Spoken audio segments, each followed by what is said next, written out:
এই শুকনো পাতাটিকে দেখুন, নিষ্প্রাণ হয়ে পড়েছে। কোনো একটা সময় এই পাতাটি একটা গাছের ডালে ছিল।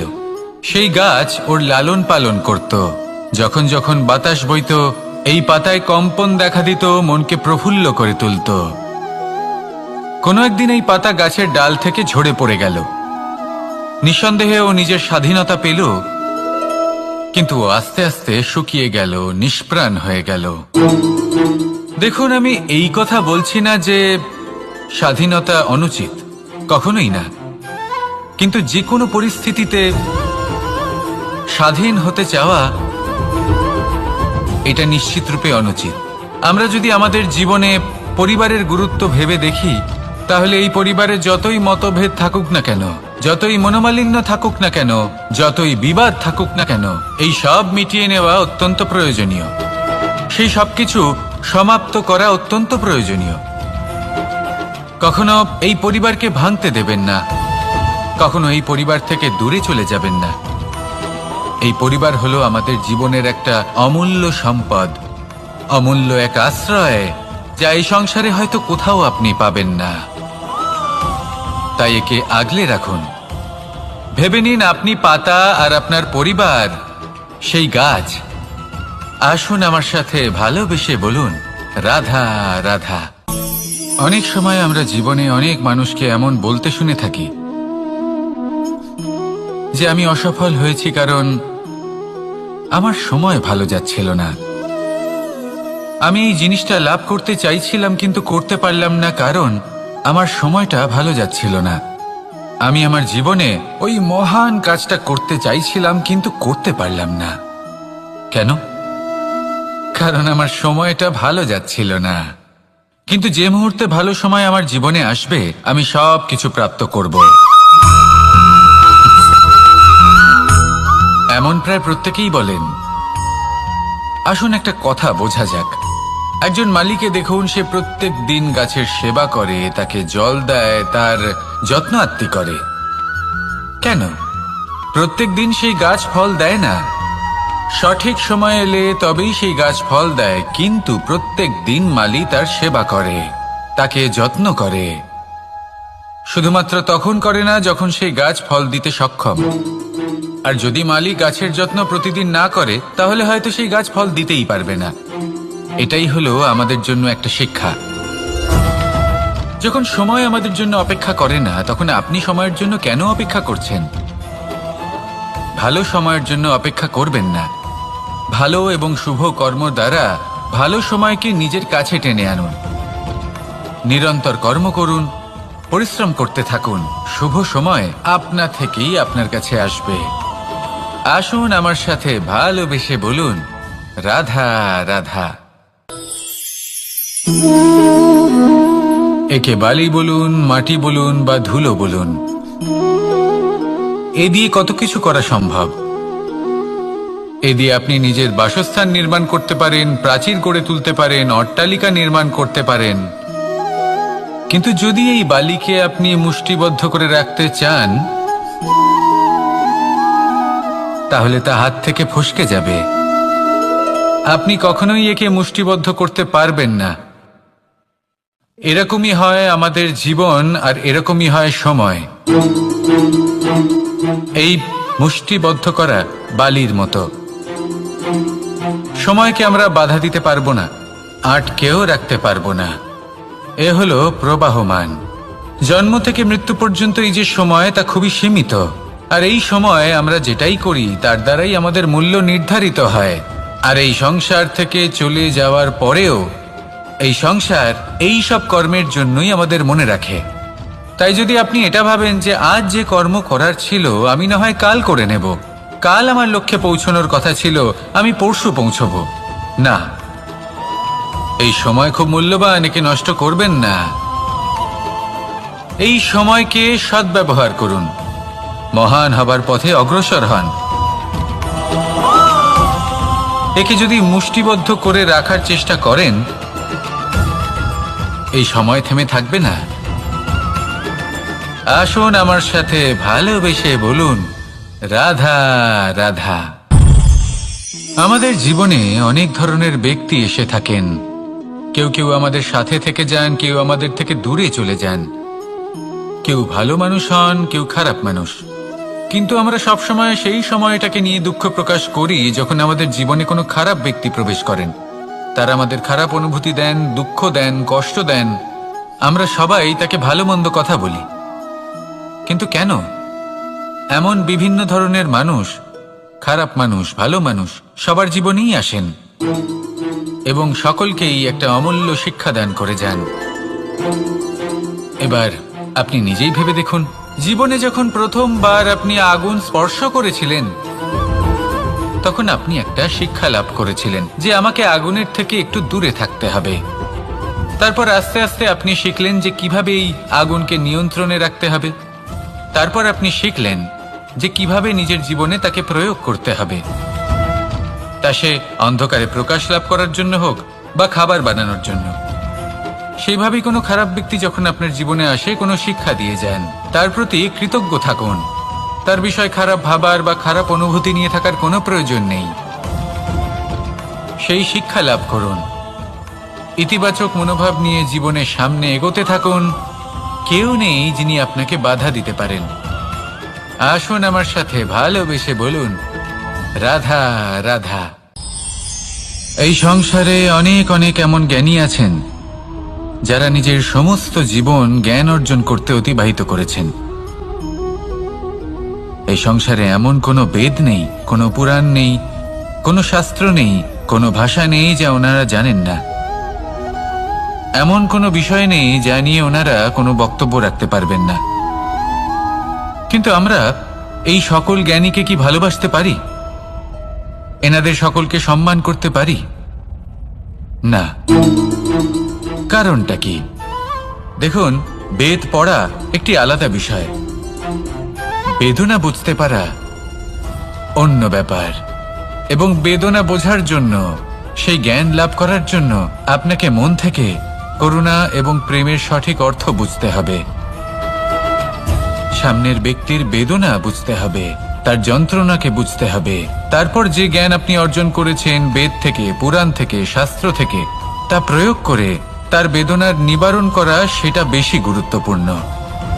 সেই জন্য জীবনে শুধুমাত্র শাস্ত্র এবং বেদ পড়ে জ্ঞান অর্জন করতে সময় নষ্ট করবেন না। মন থেকে প্রেমের কি অর্থ সেই বিষয়ে জ্ঞান লাভ করার চেষ্টা করুন। করুণাও বুঝতে চেষ্টা করুন। একজন শ্রেষ্ঠ ব্যক্তি হয়ে উঠুন আর আমার সাথে ভালোবেসে বলুন, রাধা রাধা। একটি হাতির শরীরে কত বল থাকতে পারে সেটা আমরা সবাই জানি। একটা প্রহারেই বিশালাকার প্রাচীর ভেঙে পড়তে পারে। কিন্তু সেটা তখন হয় যখন সেই হাতির নিজের শক্তির বিষয়ে কোনো ধারণা থাকে।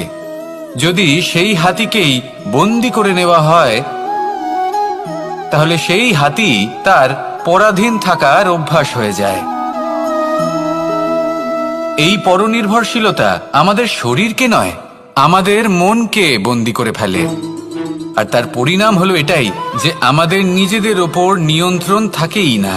যদি নিজের ওপর নিয়ন্ত্রণ না থাকে তাহলে নিজেদের প্রকৃত শক্তির সাথে আমরা কিভাবে পরিচিত হব? সেই জন্য এই সংসারের সবথেকে বড় আনন্দ হলো স্বাধীনতা। এই স্বতন্ত্রতাকে আনুন নিজের বিবেচনায়, নিজের চিন্তা ভাবনায়, নিজের জীবনে। কারোর কথায় প্রভাবিত হবেন না। নিজের বিবেকবোধ জাগ্রত করুন এবং এগোতে থাকুন। যখন এই বিবেচনা স্বতন্ত্র হবে তাহলে এই মন, জীবন স্বতন্ত্র হয়ে উঠবে। আর তখনই নিজের আসল শক্তি আপনার সামনে আসবে। আপনার সাহস, আপনার প্রতিভা আপনি জানতে পারবেন। তখনই জীবনে এগোতে পারবেন। তাহলে আসুন আর আমার সাথে ভালোবেসে বলুন, রাধা রাধা। এই সংসারে যে ব্যক্তিই হোক না কেন, প্রত্যেক ব্যক্তির জীবনে সমস্যা অবশ্যই আসে। এমন কিছু মানুষ আছেন, যদি তাদেরকে জিজ্ঞেস করেন যে এমনটা ঠিক কেন হলো, তাহলে পুরো দোষটা তারা নিজেদের পরিস্থিতির ওপর ন্যস্ত করেন। যে আমি তো এমন একটা পরিস্থিতিতে ছিলাম, আমি কিভাবে কিছু করতাম, আমার কাছে আর কোনো বিকল্পই ছিল না। চলুন কথা বলা যাক মহাভারত নিয়ে। ভীষ্ম পিতামহ, ওনাকে জিজ্ঞেস করা হলো আপনি এরকম প্রতিজ্ঞা কেন করলেন? উনি বললেন যে আমি পরিস্থিতির অধীন হয়ে পড়েছিলাম, সেই জন্য। এই প্রশ্নটাই যখন অর্জুনকে করা হলো তখন অন্য একটি দিক প্রস্ফুটিত হলো। অর্জুন নিজের পরিস্থিতির কারণে জীবনে কখনোই বাধা পড়েননি। তিনি সিদ্ধান্ত নিয়েছিলেন সংঘর্ষ করার, সংসারের নিয়মের বিরুদ্ধাচারণ করার। এই সংসারে আপনি যা কিছুই হয়ে উঠতে পারেন তার সমগ্র শ্রেয় শুধুমাত্র আপনার পরিস্থিতির ওপর চাপিয়ে দেওয়া যায় না। সেটা নির্বাচনের উপর নির্ভরশীল যে সেই পরিস্থিতিতে আপনি কি নির্বাচন করেছেন। যদি সেই মুহূর্তে ভীষ্ম পিতামহ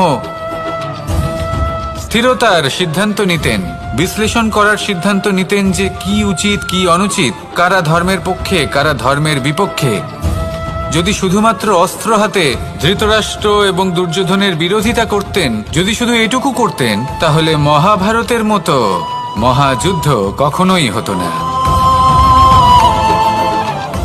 সমস্যা সবার জীবনেই আসে, কঠিন পরিস্থিতিও সকলের জীবনে আসে।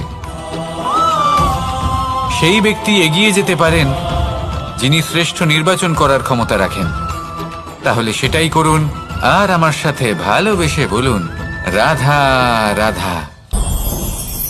রাধা কখনো কখনো আমার জন্য বড়ই সুগন্ধি আতর নিয়ে আসে, পারিজাত ফুলের মালা নিয়ে আসে আমার প্রসাধন করবে বলে, এবং আমার সব থেকে বেশি প্রিয় মাখন নিজে হাতে বানিয়ে আনে আমাকে নিজে হাতে খাইয়ে দেবে বলে, সবকিছু আমাকে প্রসন্ন করবে বলে। কিন্তু আপনি কখনো ভেবেছেন যে এই আতর কিভাবে বানানো হয়? সহস্র ফুলের পাপড়ি একসাথে পিষে নিতে হয়, তারপরে তার থেকে যে রস নিঃসৃত হয় সেই রস দ্বারাই আতর তৈরি হয়। অনেক সংখ্যক ফুলকে অসীম যন্ত্রণা ভোগ করতে হয়, তবে তারা আমার প্রসাধন সামগ্রী হয়ে উঠতে পারে। দুধ থেকে মাখন তৈরি করার জন্য কতটা পরিমাণ মন্থন সহ্য করতে হয় সেটা আপনি জানেন। ঠিক সেই রকমই হলো আমাদের জীবনও। বিপদও আসে, কঠিন পরিস্থিতিও আসে, এর সম্মুখীন হতে শিখুন। মনে রাখবেন, আপনি হলেন সেই দুধ যাকে মন্থন সহ্য করতে হবে মাখন হয়ে ওঠার জন্য। মনে রাখবেন, আপনি হলেন সেই ফুলের মতন যাদের পিষ্ট হতে হবে সুগন্ধি আতর হয়ে ওঠার জন্য, যাকে এই সংসার পছন্দ করে। কখনো কখনো জীবনে আপনার সাথে খারাপ শুধুমাত্র এই কারণে ঘটে যাতে আপনার শ্রেষ্ঠ রূপ এই সংসারের সামনে আসতে পারে। শুধুমাত্র কঠিন পরিস্থিতি এবং বিপদকে একটা সুযোগ হিসেবে দেখার চেষ্টা করুন। আপনার জন্য এই সংসার বদলে যাবে, সংসারকে দেখার দৃষ্টিভঙ্গি পাল্টে যাবে, আপনার ভাগ্য পাল্টে যাবে, আর এই মন প্রসন্ন হয়ে বলবে, রাধা রাধা। জীবনে অনেক সময় আমরা এটা দেখে থাকি যে আগামী প্রজন্ম সেই কাজটি করে যেটা তার পূর্ববর্তী প্রজন্ম করে গেছেন। একটা উদাহরণ দিই। তাহলে দেখুন, একদিকে আছে মাতা পিতা যারা আজীবন সংঘর্ষ করেছেন ধন অর্জন করার জন্য, তারপর তারই সন্তান তার সাথে এই লড়াই করে তার থেকে সমস্ত সম্পত্তি ছিনিয়ে নিল। তারপরে যত সময় অতিবাহিত হয় সেই সন্তানের সাথেও সেই একই ক্রিয়া ঘটতে থাকে, তার সন্তান তার সমস্ত সম্পত্তি ছিনিয়ে নেয়। তাহলে এমন কি সঞ্চয় করবেন যা পরবর্তী প্রজন্মকে দিয়ে যেতে পারেন সেই বিষয়ে ভাবুন। ভেবে দেখুন, এই যে ধন সঞ্চয় আপনি করছেন এর আসলে লাভ কি? অবশ্যই আবশ্যক, কিন্তু এটাই কি শুধু সবথেকে গুরুত্বপূর্ণ বিষয় যেখানে আপনি জানেন যে আপনি এই সম্পত্তি ভোগ করতে পারবেন না, কারণ এই সমস্ত সম্পত্তি আপনাকে পরবর্তী প্রজন্মের হাতে সঁপে দিতে হবে। তাহলে ধন সঞ্চয় করুন, কিন্তু এমন একটা সম্পত্তি কেন সঞ্চয় করা উচিত নয় যার উপভোগও আপনি করতে পারবেন, পরবর্তী প্রজন্মকেও দিয়ে যেতে পারবেন, আর মতভেদও হবে না। এমন সম্পত্তি আছে, আর এই সম্পত্তি হলো প্রেম। যদি আপনার মনে কোনো কিছু সঞ্চয় করার বাসনা জেগে ওঠে, তাহলে প্রেম সঞ্চয় করুন। সেটা পরবর্তী প্রজন্মও পাবে এবং সেই প্রজন্ম ভবিষ্যতে ভালোবাসা ছড়াতে থাকবে, আর তখন এই মন সুপ্রসন্ন হয়ে বলবে, রাধা রাধা। অনেক সময় মানুষ অতীতকে দেখেন আর তখন অহংবোধে পরিপূর্ণ হয়ে ওঠেন। কখনো বর্তমানের দিকে তাকান ভবিষ্যতের দিকে তাকান আর পরিতৃপ্তিতে ভরে ওঠেন। কেন বুঝতে পারেন না একটা সহজ কথা? এই যে সৃষ্টি, এই সৃষ্টি হলো একটা বড় চক্র, যা বারংবার আপনার কাছে ফিরে আসবেই। কঠিন থেকে কঠিনতর পরীক্ষায় আপনাকে নিযুক্ত করবে, যাতে আপনাকে উত্তীর্ণ হতেই হবে। যা কাল ছিল তা আজ নেই, এটা সবাই জানেন। যা আজ আছে তা হয়তো কাল থাকবে না, এটাও আপনাকে মেনে নিতে হবে, তাও আবার হাসি মুখে। শান্ত থাকতে শিখুন, আর কখনোই মনের মধ্যে অহংকার উৎপন্ন হতে দেবেন না। হতে শিখুন সেই হিমবাহের মতো। হয়তো এই জন্যই এত শীতল থাকে, কারণ ও জানে গতকালও জল রূপে ছিল, আজ বরফ রূপে হয়তো আছে, কিন্তু কাল পুনরায় সে জলেই পরিণত হবে। নিজেকে শান্ত রাখুন। হয়তো আজ আপনি সাফল্যের শিখরে আছেন, হয়তো বা নেই। আপনাকে প্রত্যেক দিন অবশ্যই দেখতে হবে। শুধু নিরন্তর প্রচেষ্টা করতে থাকুন, প্রত্যেক পরিস্থিতির জন্য তৈরি থাকুন, আর একে ভারসাম্যে রাখতে শিখুন। আপনার কাল হোক, আজ হোক বা আগামীকাল, আপনার ভালো দিন হোক বা খারাপ দিন, সব পবিত্র হয়ে যাবে। তাহলে আসুন আর আমার সাথে ভালোবেসে বলুন, রাধা রাধা। এই সংসারে এমন কোনো পর্বত নেই যা এতটাই উঁচু যে মানুষ তার শিখরে পৌঁছতে পারবে না, তাকে অতিক্রম করতে পারবে না। এই সংসারে এমন কোনো সাগর নেই যা কিনা এতটাই গভীর যেখানে মানুষ তার তলদেশে পৌঁছে ফিরে আসতে পারবে না। একটা ছোট্ট বরফের টুকরো পর্বতের শিখরে গলে গিয়ে বইতে থাকে, আর দেখতে দেখতেই তা মহানদী গঙ্গায় পরিবর্তিত হয়। এর কারণ কি? এর কারণ হলো প্রচেষ্টা, প্রারব্ধ নয়। এই প্রচেষ্টাই সুনিশ্চিত করে যে আপনার প্রারব্ধ কি হবে। এই সমস্ত কিছু হলো প্রচেষ্টা আর প্রারব্ধের খেলা। আপনার প্রচেষ্টা যেরকম হবে, আপনার প্রারব্ধ সেরকমই হবে। আর আপনার প্রচেষ্টা যদি উচ্চ মানের হয়, তাহলে প্রারব্ধকে আপনার সামনে নত হতেই হবে। কি বলেন? তাহলে আসুন আমার সাথে ভালোবেসে বলুন, রাধা রাধা। অনেক সময় যখন আমরা কর্ম করি, সাফল্য লাভ করি, কঠিন পরীক্ষায় উত্তীর্ণ হই, বড় কাজ করি, আমাদের মনে হয় এই সংসার আমাদের একটু প্রশংসা করুক, ভালো লাগে। অনেকবার মনে হয় এটা হলো আমাদের কর্মের ফলই বটে, আমরা আনন্দ পাই।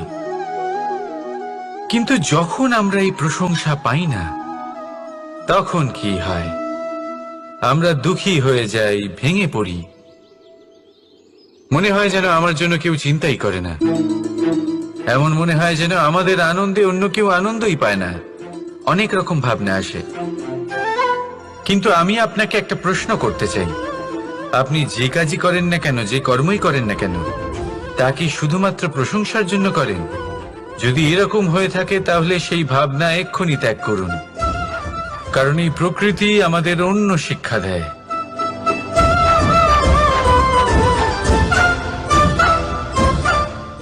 এই ফুলকে দেখুন,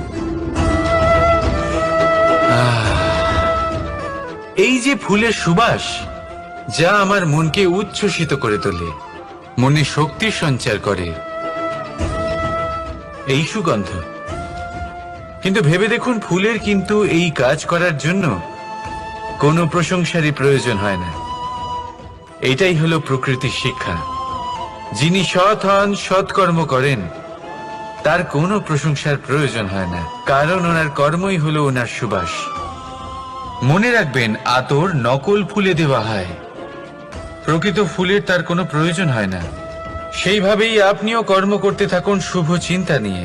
এই মনকে সব সময় শান্ত রাখুন, স্বচ্ছ রাখুন। যদি এরকম করেন, তাহলে আপনার কর্ম এমন সুবাস ছড়াবে যে আপনার জীবনে শুধু এবং শুধুমাত্র আনন্দই থাকবে। তাহলে এই আনন্দ সহকারে বলুন, রাধা রাধা। জীবন, এই জীবন আসলে কি?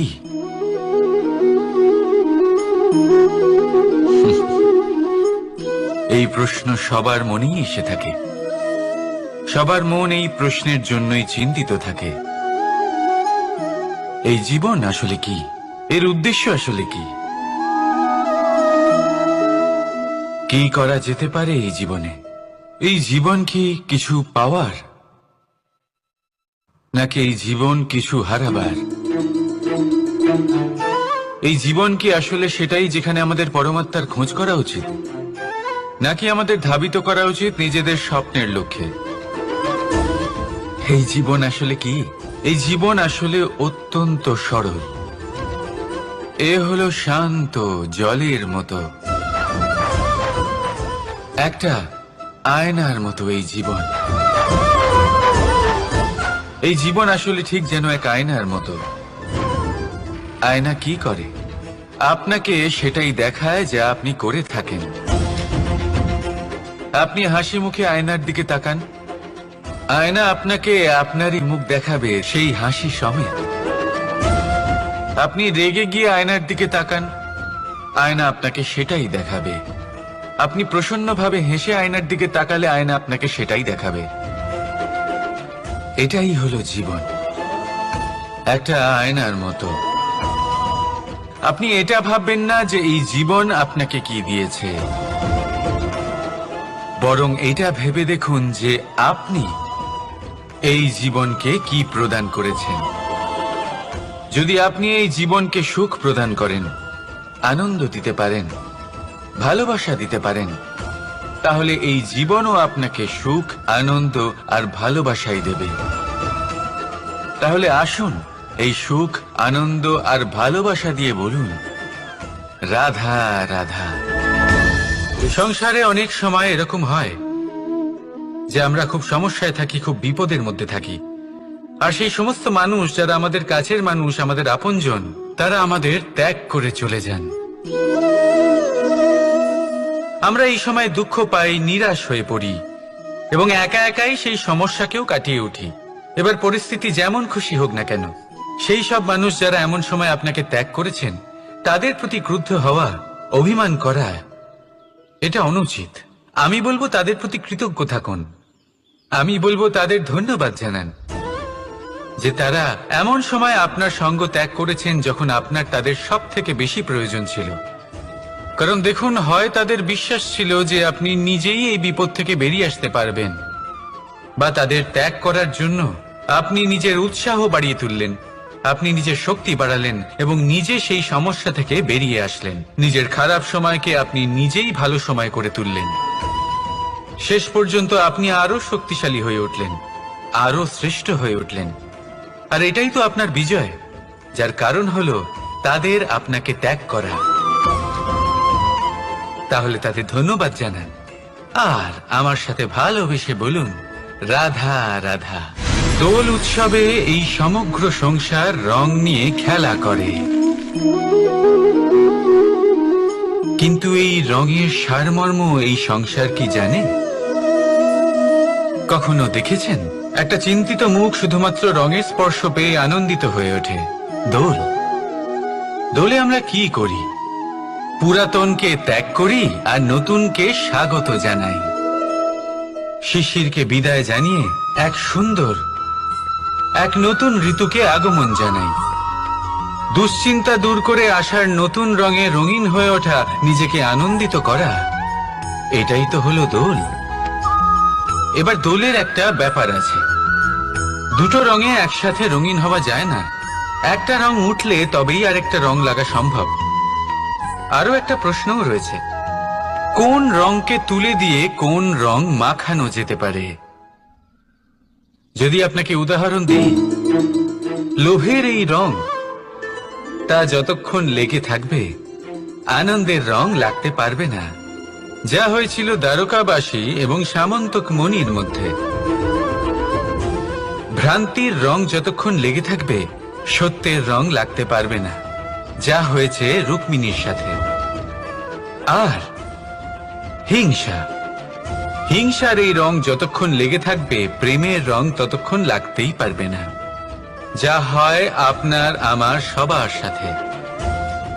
তাহলে আসুন একসাথে মিলে দোল পালন করি এবং সবকিছুর উপরে বিজয় লাভ করি। অন্ধকারের স্থানে আলোর, ভ্রান্তির স্থানে সত্যের, হিংসার স্থানে প্রেমের, আর লোভের স্থানে আনন্দের এই সুন্দর রং মাখাই। শত্রুতা, ঘৃণা, হিংসা এই সব কিছু ত্যাগ করি আর সকলের সখা হয়ে উঠি, আর ভালোবেসে বলি শুভ দোল। হ্যাঁ, ওটা তো আমরা অবশ্যই বলবো, রাধা রাধা। আমাদের মনে সবসময় একটা প্রশ্ন এসেই থাকে, এই জীবন যা কিনা ঈশ্বর আমাদের দিয়েছেন, একটা জীবন। ঈশ্বর এক আত্মা দিয়েছেন পৃথিবীতে বাঁচার জন্য। যতদূর আমরা জানি আমাদের কাছে একটাই জীবন রয়েছে। আমরা ভাবি এই জীবন গুছিয়ে কিভাবে রাখা যায়। প্রত্যেক মানুষ ভাবেন যে আমি কি করি যাতে এই জীবনকে গুছিয়ে রাখা যায়, কিরকম কর্ম করব, কিরকম পুণ্য করব,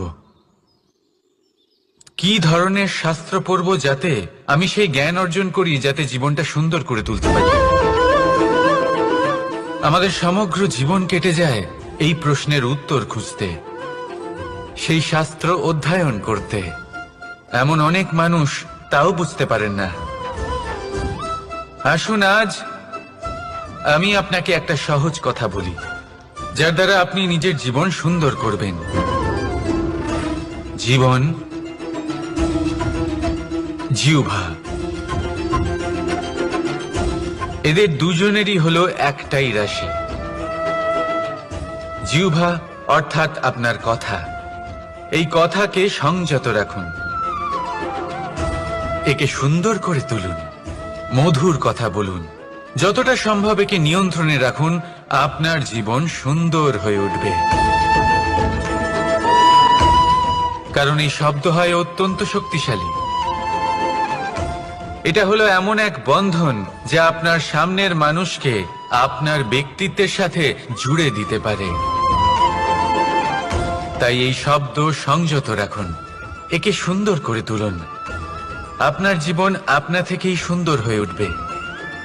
আর আসুন এই মধুর সুন্দর অনুভূতি দিয়ে বলুন, রাধা রাধা। এই জীবন আসলে কি? এ হলো জন্ম থেকে মৃত্যু পর্যন্ত এই সময়। কিছু মানুষ এটা বলে থাকেন যে এই যে নিঃশ্বাস নিচ্ছি, এই হলো জীবন।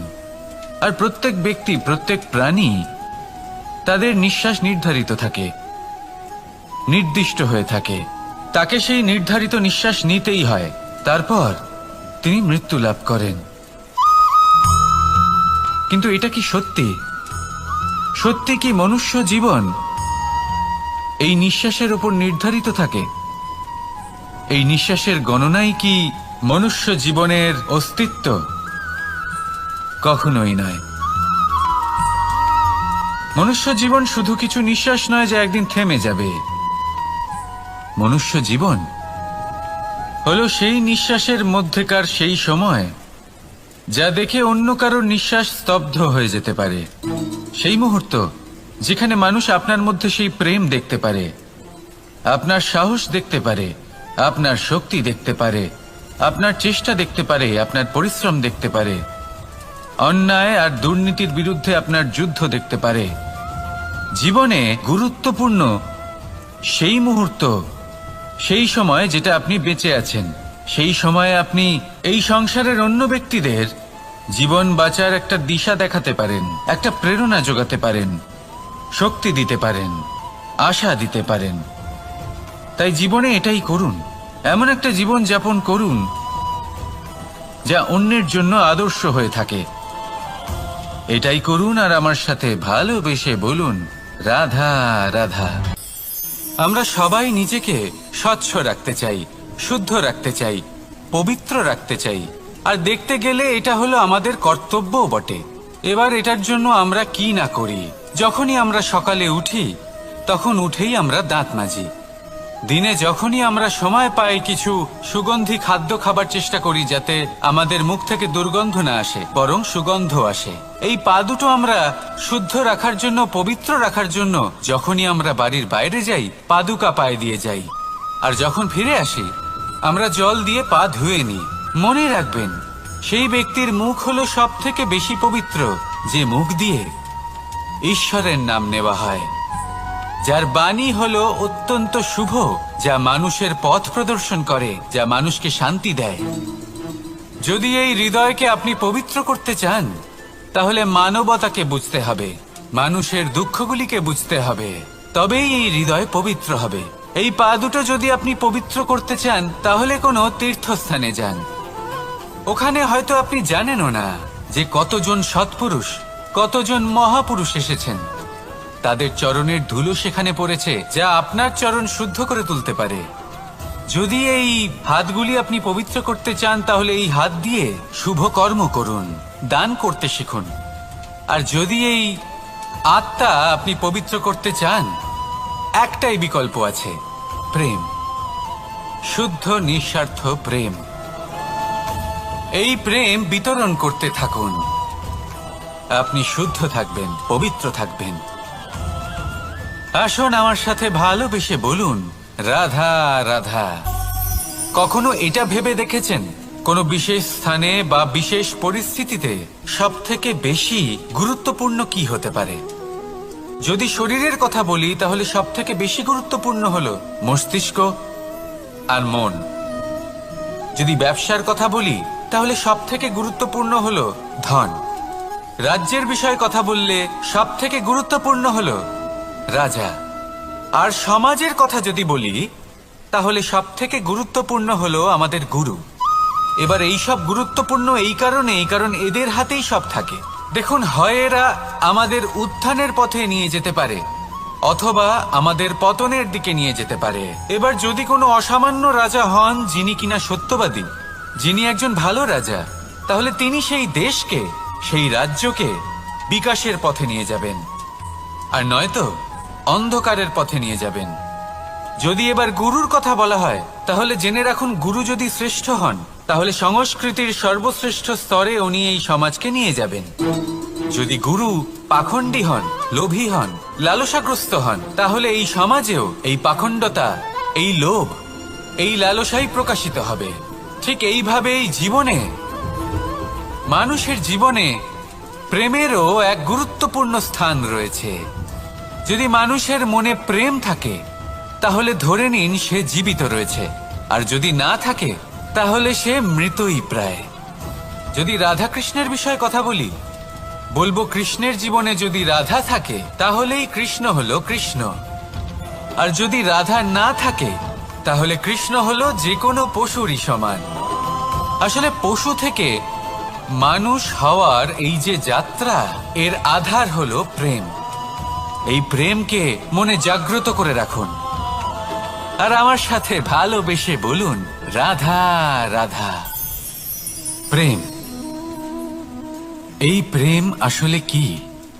বেশিরভাগ মানুষই বুঝতে পারেন না, কিন্তু এটাতে তাদের কোনো দোষ নেই, কারণ তাদের কাছে প্রয়োজনীয় জ্ঞানই নেই। এবার প্রেমের বিষয়ে আজ আমি একটা ছোট্ট কথা বলতে চাই। আপনি দেখবেন, কিছু মানুষ যখন কাউকে ভালোবাসেন, তখন তাদের মনে হয় সেই ব্যক্তির ওপর ওনার অধিকার রয়েছে।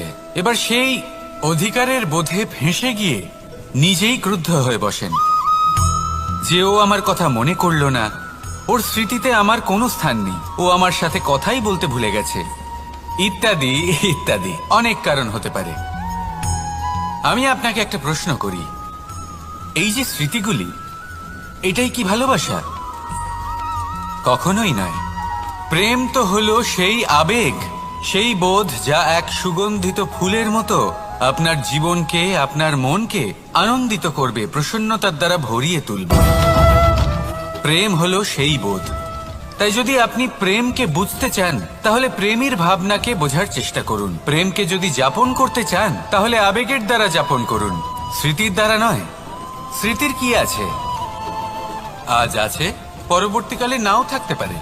সময়ের সাথে এই স্মৃতি ফিকে হয়ে যেতে পারে, কিন্তু এই আবেগ, তা চিরকাল মনের মাঝে থেকে যায়। তাই আসুন আর আমার সাথে ভালোবেসে বলুন, রাধা রাধা।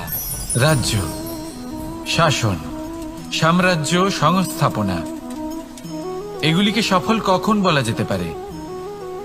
কোনো কোনো বুদ্ধিজীবী বলেন তখন, যখন চারিদিকে শান্তি থাকে, কারোর মনে কোনো প্রশ্ন থাকবে না, শঙ্কা থাকবে না। কিন্তু আমার মনে হয় এটা অনুচিত।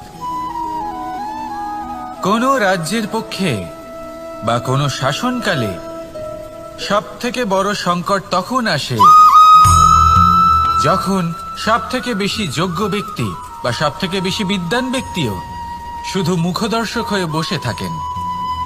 মনে প্রশ্ন আসতে থাকে কিন্তু জিজ্ঞেস করেন না, শঙ্কা উৎপন্ন হয় কিন্তু ব্যক্ত করতে পারেন না। এটা খুবই অনুচিত। এই যে প্রশ্ন, তা আসা খুব ভালো। এই প্রশ্ন অকারণে আসে না, কোনো সমস্যার কারণেই আসে। এই প্রশ্নের দ্বারা আপনি সেই সমস্যাগুলি দেখতে পাবেন যাতে আপনি এতদিন অনভিজ্ঞ ছিলেন। আর যত প্রশ্নের নিবারণ আপনি করবেন, ততই আপনার রাজ্য, আপনার শাসন আরো শ্রেষ্ঠ হয়ে উঠবে। এই প্রশ্ন, এই শঙ্কা, এগুলো আপনাকে সমাধানের চূড়াতে অবশ্যই নিয়ে যাবে। সেই জন্য না প্রশ্ন করা অনুচিত, আর না শঙ্কা ব্যক্ত করা অনুচিত, আর না তিনি মূর্খ যিনি প্রশ্ন করেন, শঙ্কা ব্যক্ত করেন। তাই এনাদের কখনো দূরে করে দেবেন না, এনাদের নিজস্ব মতামত রাখতে দিন। যখন সবাই মিলে একমত হবেন, তখন নিশ্চিত রূপে বলা যায় যে এই রাজ্য, এই শাসন, এই সংস্থাপনা সাফল্যের শিখরে রয়েছে। তাহলে আসুন আর আমার সাথে ভালোবেসে বলুন, রাধা রাধা।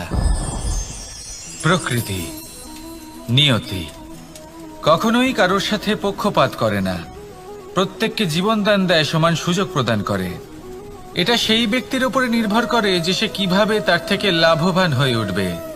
তার নির্বাচনের উপর নির্ভর করে, তার দৃষ্টিভঙ্গির উপর নির্ভর করে যে সে কতটা ধনাত্মক বা কতটা নেতিবাচক। দুই ধরনের মানুষ হন। এমন কিছু মানুষ হন যারা প্রত্যেক পরিস্থিতি, প্রত্যেক সমস্যা এবং বিপদে সুযোগ খুঁজে বের করেন।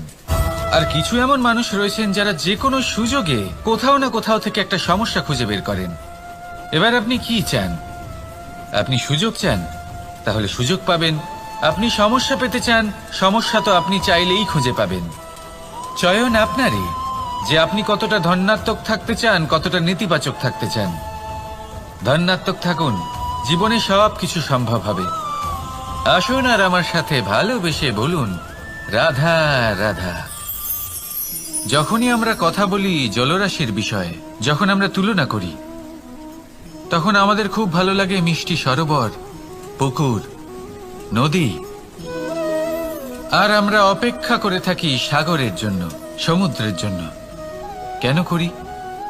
কারণ এই সাগর, এই সমুদ্র, এ হলো অত্যন্ত বিশাল আর ভয়ানক। এর জলও কিন্তু নোনতা, যা আমরা পান করতে পারি না।